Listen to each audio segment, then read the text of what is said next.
You've done it again. You're standing directly in front of someone you've met at least 3 times, maybe 4, and their name is just gone. Not even hovering at the tip of your tongue, just completely, cleanly absent, like it was never filed anywhere in the first place. And the worst part isn't even the forgetting. It's the next 12 seconds of pure improvised theater you're about to perform, subtly angling your body, desperately hoping someone else in the room says their name first, or that their phone rings, or that the building catches fire. We've all been there, sure, but the people who do this most frequently, who chronically, consistently forget names, are not careless or rude, and they are almost certainly not as unintelligent as they've been silently led to believe. There's actually something very specific happening in their brains, and once you understand it, you'll never feel guilty about it the same way again. So let's start with when you meet someone new. Your brain is doing an enormous amount of work simultaneously, reading their face, registering tone and figuring out context, calculating where you stand socially and whether this person likes you or whether you even like them, thinking about what you're supposed to say next. Your working memory, the short-term holding space in your prefrontal cortex, is essentially juggling 6 things at once, and into that exact moment of cognitive chaos, someone hands you a single arbitrary sound, their name. Hi, I'm Kevin. Kevin. Okay. Kevin doesn't mean anything. It doesn't connect to anything you already know. It doesn't trigger a concept, an image, a feeling, or an association. It just sits there, isolated in a brain that is frankly too busy to babysit it. Psychologists actually have a name for why this happens. In 1987, researchers McWeeny and Ellis published a fascinating study demonstrating what's now called the Baker-Baker paradox. They told one group of participants that a person in a photo was a baker by profession and told a separate group that the same person's surname was Baker. Days later, the people who learned the occupation remembered it far more easily than the people who learned it as a name. Same word, completely different retention, because the word baker, as a job, activates a whole web of associations: flour, bread, early mornings, warmth. As a name, it activates nothing. It floats there, rootless. Names, by their very nature, are semantically empty, and your brain, efficient machine that it is, preferentially holds on to things that mean something. Think about the last funeral you attended. You probably remember the smell of the flowers, the specific silence in the room, who ended up crying the most, a sentence someone said that resonated with you deep in your chest. You do not remember what was written on the order of service, because your brain made a decision without consulting you about what mattered, and it was not the printed text. It was never the printed text. Names are the order of service. Everything else about a person is the funeral. Now, where it might get a little uncomfortable because it's more personal than most people want to admit, a significant portion of chronic name forgetters are people who are extremely in their own heads during social interactions, though in an anxious way rather than an arrogant one. While the other person is introducing themselves, these people are internally narrating. Am I making enough eye contact? Is this handshake too firm? Did I just interrupt them?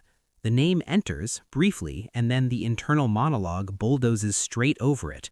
This is actually documented. There's a phenomenon called the next-in-line effect, first documented in 1973 by psychologist Malcolm Brenner, where people waiting to speak in a group, anticipating their own turn, showed dramatically reduced memory for what the person directly before them said, because in their head they'd already moved on, already preparing the next thing to say.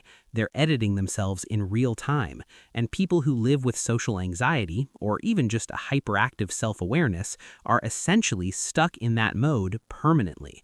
Never quite here, always half a step into what comes next, which means the moment a name is actually offered to them, they're already somewhere else. If that's you, here's the reframe. You don't have a memory problem, you have a preoccupation problem. Those are very different things. There's also something worth saying about the people on the other end of this, the people whose names get forgotten, because the emotional sting of it is genuinely real, and it would be unjust to pretend otherwise. Having your name forgotten, especially repeatedly, lands like a small but pointed message.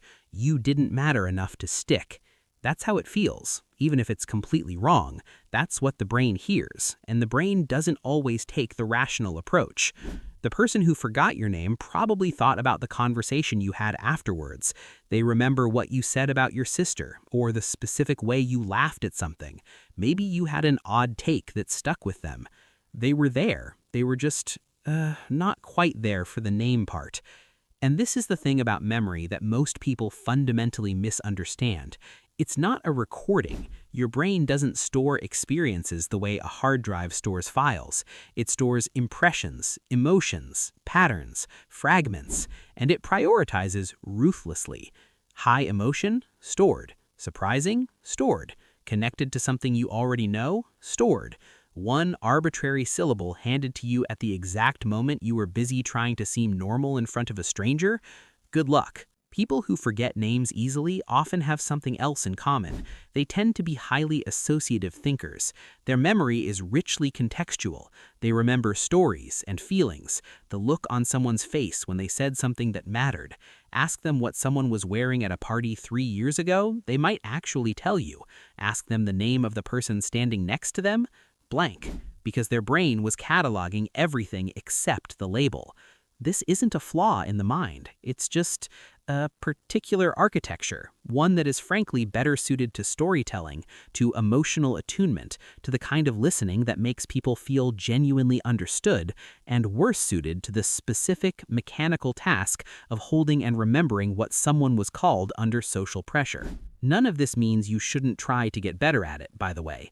Repeating someone's name back immediately when you meet them, connecting it to a visual or a person you already know. These things work, and they work because you're doing manually what your brain refuses to do automatically, building the association that wasn't there.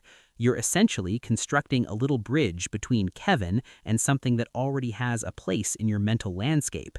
But the shame spiral, the quiet, low-grade belief that forgetting names makes you an uncaring person, someone who moves through the world without really registering other people, that part is wrong. And it's worth saying clearly, because a lot of people carry it without ever examining where it came from or whether it's actually true. You are not absent or dismissive. You are someone whose brain prioritizes differently, gets hijacked by its own internal weather, and sometimes fails at the single least interesting thing about a person, the arbitrary sound their parents assigned them before they'd done a single thing worth remembering. The name was always the least of it.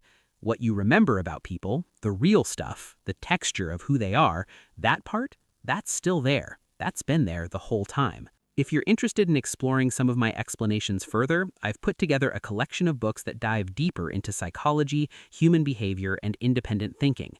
You can find the full list on my bookshop page through the link in the description and pinned comment. And if you enjoy content like this, consider subscribing and turning on the notification bell so you don't miss future uploads.